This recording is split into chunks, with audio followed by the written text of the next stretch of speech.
Hi అండి, welcome to Nishi channel. ఈరోజు మన వీడియోలో గోంగూర పప్పు చాలా రుచిగా కమ్మగా టేస్టీగా రావాలంటే ఇలా ట్రై చేసి చూడండి. గోంగూర పప్పు అనే కాదు, మనం ఏ ఆకుకూరలైనా వండేటప్పుడు చాలా రుచిగా కమ్మగా ఉండాలంటే ఇదే ప్రాసెస్లో చేసి చూడండి. వీడియోలోకి వెళ్ళే ముందు మా ఛానల్ కొత్తగా చూసే వాళ్ళు ఎవరైనా ఉంటే ప్లీజ్ లైక్ చేసి సబ్స్క్రైబ్ చేసుకోండి. ముందుగా గ్యాస్ పై ప్యాన్ పెట్టి 1 కప్పు వరకు కందిపప్పును వేసుకోవాలి. ఇప్పుడు మంటలు లో ఫ్లేమ్లో పెట్టుకుని 2 నిమిషాల వరకు వేపుకోవాలి. అలా వేపుకోవడం వల్ల మనకి పప్పు కమ్మగా ఉంటుంది, పచ్చివాసన రాకుండా ఉంటుంది. అందుకని 2 నిమిషాల పాటు మంటలు లో ఫ్లేమ్లో పెట్టుకుని లైట్గా వేపుకోవాలి. ఇప్పుడు కుక్కర్ ప్యాన్ తీసుకుని మనం ఫ్రై చేసుకున్న కందిపప్పును వేసుకోవాలి. అలాగే ఏ కప్పుతో అయితే కందిపప్పును తీసుకున్నామో అదే కప్పుతో 4 కప్పుల వరకు ఆకుకూరను తీసుకోవాలి. మనం ఎప్పుడైనా సరే ఆకుకూరలు వండుకునేటప్పుడు ఇలా కొలతతో తీసుకోవడం వల్ల మనకి పప్పు కూడా ఎక్కువగా అవ్వదు, అలాగనే ఆకుకూర కూడా ఎక్కువగా అవ్వదు, రెండు సమానంగా ఉంటుంది. అలాగే గోంగూరను కట్ చేసి తీసుకోవడం వల్ల మనకి మధ్యలో కాడ అనేది బాగా ఉడుకుతుంది. ఇప్పుడు 4 కట్ చేసి పెట్టిన పచ్చిమిర్చి, 1 టమాటా వేసుకోవాలి. టమాటా చిన్నగా ఉంటే కనుక 2 టమాటాలు వేసుకోవాలి, లేదు పెద్దదైతే కనుక 1 టమాటా వేసుకోవాలి. అలాగే 1/2 టేబుల్ స్పూన్ పసుపు, టేస్ట్కి సరిపడిన సాల్ట్ కూడా వేసుకోవాలి. మనకి గోంగూర ఏమన్నా పుల్లగా ఉంటే కనుక చింతపండు అవసరం లేదు, లేదంటే కనుక కొంచెం చింతపండు కూడా వేసుకుని 2 కప్పుల వరకు వాటర్ వేసుకోవాలి. ఇప్పుడు మూత పెట్టుకుని 8 విజిల్లు వచ్చేంత వరకు ఉడికించుకోవాలి. ఎందుకంటే మనం పప్పు గోంగూర అన్నీ వేసాం కాబట్టి మనకి మెత్తగా ఉడకాలంటే 8 విజిల్లు వచ్చేంత వరకు ఉడికించుకోవాలి.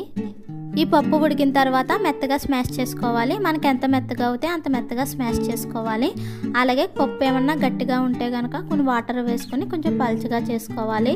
మనకి పప్పు కొంచెం పలుచగా ఉంటేనే టేస్ట్ అనేది బాగుంటుంది. చాలామంది పోపు పెట్టిన తర్వాత ఉడికేటప్పుడు గట్టిగా ఉందని వాటర్ వేస్తారు. అలా వేయడం వల్ల పప్పు టేస్ట్ మొత్తం పోతుంది. అలా కాకుండా మనకి ముందుగానే వాటర్ వేసుకొని కొంచెం పలుచగా చేసుకోవాలి. ఉడికేటప్పటికి కొంచెం గట్టి పడుతుంది కాబట్టి.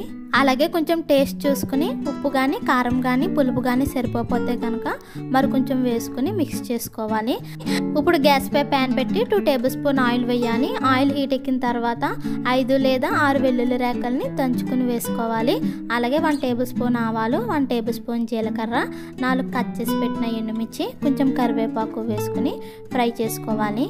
ఇవి కొంచెం వేగిన తర్వాత సన్నగా కట్ చేసి పెట్టిన ఉల్లిపాయ ముక్కలు వేసుకుని బాగా ఫ్రై చేసుకోవాలి. ఇవి మనకి గోల్డ్ కలర్లోకి వచ్చేంత వరకు బాగా ఫ్రై చేసుకోవాలి.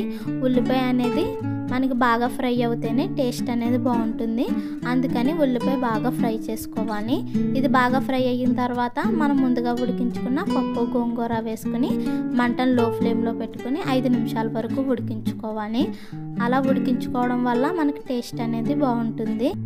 5 నిమిషాలు అయిన తర్వాత కొంచెం కొత్తిమీర వేసుకొని మరొకసారి కలుపుకొని గ్యాస్ ఆఫ్ చేసుకోవాలి. అంతే, మనకు చాలా సింపుల్గా పప్పు గోంగూర అయితే రెడీ అయిపోయింది. పప్పు గోంగూర అనే కాదు, మనం ఏ ఆకుకూరలైనా సరే వండుకునేటప్పుడు ఇదే ప్రాసెస్లో వండుకున్నామంటే మనకి పచ్చివాసన రాకుండా చాలా కమ్మగా టేస్టీగా ఉంటుంది. మీకు కూడా ఈ వీడియో నచ్చినట్లయితే ప్లీజ్ లైక్ చేయండి, షేర్ చేయండి, సబ్స్క్రైబ్ చేసి పక్కనే ఉన్న బెల్ బటన్ని క్లిక్ చేయండి. Thank you for watching.